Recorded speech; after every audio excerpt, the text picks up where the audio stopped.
नमस्कार मित्रहो, मी दयानंद देवमोरे आणि मी स्वागत करतोय तुमचं आपल्या यूट्यूब चॅनलमध्ये. मित्रहो, आजचा विषय थोडासा वेगळा आहे. मध्यंतरी एका व्हिडिओच्या कमेंटमध्ये एकाने विचारलेला हा प्रश्न आहे की सर, देव, श्रद्धा, अंधश्रद्धा या गोष्टींबद्दल थोडीशी माहिती द्या. म्हणून मला हा विषय जसा समजला तसा मी तो तुमच्यापर्यंत पोहोचवण्याचा प्रयत्न करतोय. हा विषय मांडण्याआधी सगळ्यात पहिल्यांदा काही गोष्टी सांगणं गरजेचं वाटतं. सगळ्यात पहिली गोष्ट म्हणजे मी तुम्हाला हा व्हिडिओ बघत असताना कुठल्याही प्रकारे तुम्ही आस्तिक असावं अशी इच्छा व्यक्त करत नाही आहे आणि तुम्ही नास्तिक असावं अशी सुद्धा माझी इच्छा नाही आहे. तर तुम्ही एका तटस्थ भावनेनं हा व्हिडिओ बघावा आणि यातला विषय समजावून घ्यावा असं मला वाटतं. दुसरी गोष्ट म्हणजे आपण एक माणूस म्हणून फारच क्षुल्लक आहोत. म्हणजे या पूर्ण विश्वाचा जर आपण विचार केला तर माणूस म्हणून आपण फारच फालतू आहोत आणि आपल्याला असं वाटतं असतं की आपल्याला सगळ्या गोष्टी माहिती आहेत. त्यामुळं आपल्या ज्ञानाच्या मर्यादा लक्षात घेऊन मी असं सांगतोय की मी जी मतं मांडतोय ती माझी मतं माझ्या ज्या क्षुल्लक मतीला जेवढी समजली तेवढी मांडतोय आणि ही मतं तुम्हाला पटावीत अशी माझी अजिबात अपेक्षा नाही आहे. पण समजावून मात्र आपण नक्कीच घेऊ शकतो. तर बघूया आपण हे श्रद्धा अंधश्रद्धा म्हणजे नक्की काय असतं.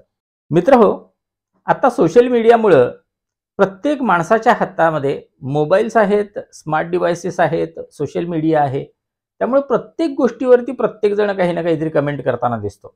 म्हणजे मध्यंतरी चंद्रयानाच्या लॉन्चच्या आधी जेव्हा इस्रोचे सायंटिस्ट पूजा करत होते तेव्हा बऱ्याच जणांनी त्यांच्यावरती टीका केली.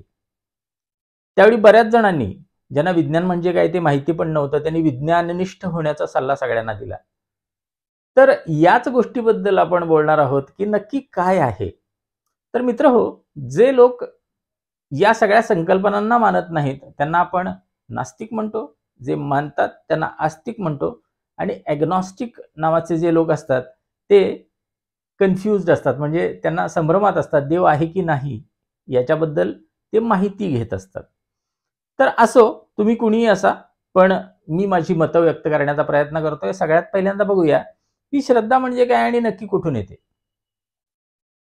तर आपण सुरुवात करूया जेव्हा माणसाचा जन्म झाला होता किंवा माणूस पहिल्यांदा पृथ्वी तलावरती अस्तित्वात आला होता तेव्हा माणसाची किंबहुना कुठल्याही प्राण्याची, पक्षाची, कुणाचीही एका जिवंत जीवाची जर सगळ्यात पहिली इच्छा कोणती असेल तर ती असते सर्व्हायव्हलची, म्हणजे जिवंत राहण्याची.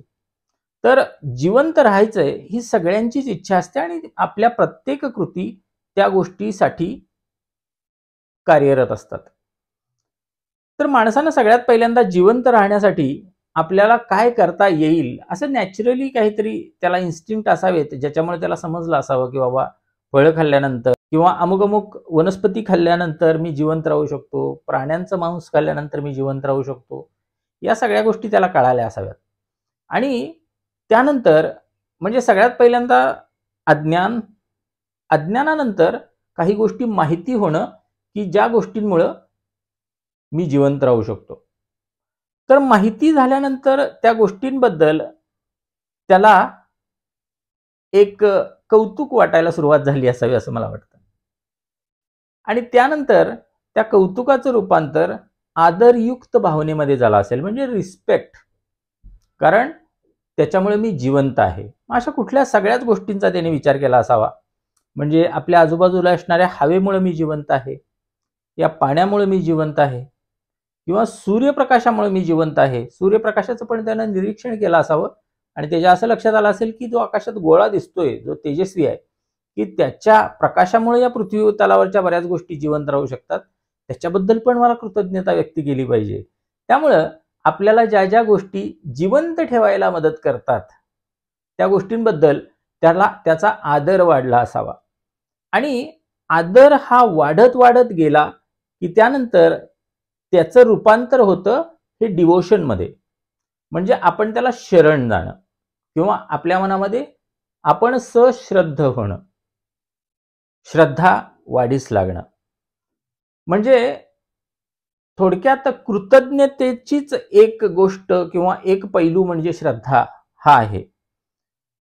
आपण जर वेदांबद्दल विचार केला किंवा त्याच्यामध्ये बघितलं तर या गोष्टींवरती जास्त भर दिल्याचं आपल्याला दिसतं, की अग्नीची पूजा, वरुण देवाची किंवा पावसाची पूजा, पाण्याची पूजा किंवा सूर्यप्रकाशाची, सूर्याची पूजा वगैरे या भर दिल्याचं आपल्याला दिसतं. तर याच्यात थोडंसं पुढे जाऊया आपण. यानंतर येतात उपनिषद, ज्याच्यामध्ये वेदांचं सार किंवा वेदांत आहे असं म्हटलं जातं. सर्वसामान्य माणसांपर्यंत वेदांमध्ये जे सांगितलेलं आहे ते आपल्यापर्यंत पोहोचावं. मग वेदांमध्ये काय सांगितलंय, की ही जी कृतज्ञता आहे ती कुठल्या प्रकारे व्यक्त करायची, त्याचे वेगवेगळे प्रकार सांगितलेत. तर उपनिषदांमध्ये एक उपनिषद आहे केन उपनिषद, ज्याला प्रश्नोत्तरांचं उपनिषद असं म्हटलं जातं, ज्याच्यामध्ये गुरु शिष्याच्या प्रश्नांची उत्तरं देत असतात. तर त्यातला शिष्याचा एक प्रश्न असा असतो, की आपण बघतो हे ठीक आहे, पण आपल्याला बघायला लावणारी शक्ती कोण आहे? आपण श्वास घेतो ठीक आहे, पण आपल्याला श्वास घ्यायला लावणारी शक्ती कोण आहे? म्हणजे थोडक्यात सांगायचं तर आपल्या शरीरामध्ये ज्या वेगवेगळ्या क्रिया होतात त्याच्यामागे कुठली शक्ती आहे? अन्नपचन, रक्ताभिसरण, त्याच्यावरती तरी आपला कुठला कंट्रोल नाही आहे. कुठली तरी शक्ती कंट्रोल करते, तर ती शक्ती कुठली आहे? तर या प्रश्नाच्या उत्तरामध्ये गुरु सांगतात, की माणसाच्या मेंदूला न समजणारी अशी ती शक्ती आहे. म्हणजे माणसाच्या मेंदूला मर्यादा आहेत आणि त्याच्या मर्यादेत राहून तो त्या शक्तीबद्दल विचार करूच शकत नाही, इतकी ती मोठी शक्ती आहे. आणि ज्या शक्तीला त्यामध्ये नाव दिलेलं आहे ब्रह्मण. तर ती शक्ती निर्गुण असते, निराकार असते, असं उपनिषदांमध्ये सांगितलंय. आणि आणखीन एक उपनिषद म्हणजे गीता, गीतोपनिषद म्हणतो ना आपण त्याला. तर त्याच्यामध्ये थोडीशी क्लॅरिटी जास्त येते, ज्याच्यामध्ये श्रीकृष्ण सांगतात, की ही जी ब्रह्मण ही शक्ती आहे, जी आपल्या आजूबाजूचं सगळं विश्व ही नियंत्रित करते आहे किंवा ऑर्गनाइज करते आहे, तर ती निर्गुण निराकार स्वरूपामध्ये इमॅजिन करणं हे सर्वसामान्य माणसाला अवघड आहे. म्हणून ही कृतज्ञता व्यक्त करण्यासाठी ती सगुण आणि साकार स्वरूपामध्ये त्यांनी उपासना करावी असं सांगितलं, जेणेकरून सर्वसामान्य माणसाला त्याच्याशी कनेक्ट होता येतं, त्या शक्तीशी, जी शक्ती हे सगळं नियंत्रित करते. म्हणजे जर आपल्यासमोर एखादी मूर्ती असेल किंवा एखादा सगुण आणि साकार असं रूप जर असेल, तर आपल्याला त्याच्याबद्दल प्रेम भावना, आदर भावना व्यक्त करणं हे सोपं जातं. तुम्हाला कुठल्या तरी अशा शक्तीची उपासना करायला सांगितली, की ज्याचा कुठलाही आकार नाही आहे, ज्याला कुठलाही गुणधर्म नाही आहे, तर ते थोडंसं अवघड जाईल, बरोबर ना? म्हणून सगुण आणि साकाराची उपासना करायला सांगितलं गेलं. तर याच्यामध्ये म्हणून एखाद्या देवळामध्ये जेव्हा आपण जातो आणि देवाला नमस्कार करतो, त्यावेळेला त्याच्यामागं आनंदाची, भक्तीची आणि कृतज्ञतेची भावना असावी, तर त्या भक्तीला अर्थ आहे. जसं प्रत्येक गोष्टीला दोन बाजू असतात, तसं या गोष्टीला पण दोन बाजू आहेत. म्हणजे जर एखादी व्यक्ती एखादं कृत्य करत असताना भलेही देवाचं, त्याच्यामागची भावना ही भीतीची किंवा असुरक्षिततेची असेल, भीतीपोटी एखादी गोष्ट करतो एखादी व्यक्ती किंवा असुरक्षिततेपोटी करते, तर ती आहे अंधश्रद्धा. म्हणून सश्रद्धा असणं कधीही चांगलं, अंधश्रद्धाळू असणं हे वाईट. आणि या दोन्हीतला फरक मी तुम्हाला सांगितलंय, की तुम्ही एखादी कृती करत असताना आपल्या भावना कोणत्या व्यक्त होत आहेत हे फार महत्वाचं असतं. म्हणून मी एक असं ढोबळमानानं ठरवलंय माझ्यासाठी, की ज्या गोष्टी करत असताना एखाद्या व्यक्तीला, एखाद्या प्राण्याला त्रास होत असेल, म्हणजे बळी देणं वगैरे प्रकार असतात, जर हे प्रकार होत असतील तर ती गोष्ट अंधश्रद्धा आहे. कारण कुठल्याही प्रकारे बळी देणं याचं समर्थन करता येऊ शकत नाही, त्यामुळे ती अंधश्रद्धा आहे असं मला वाटतं.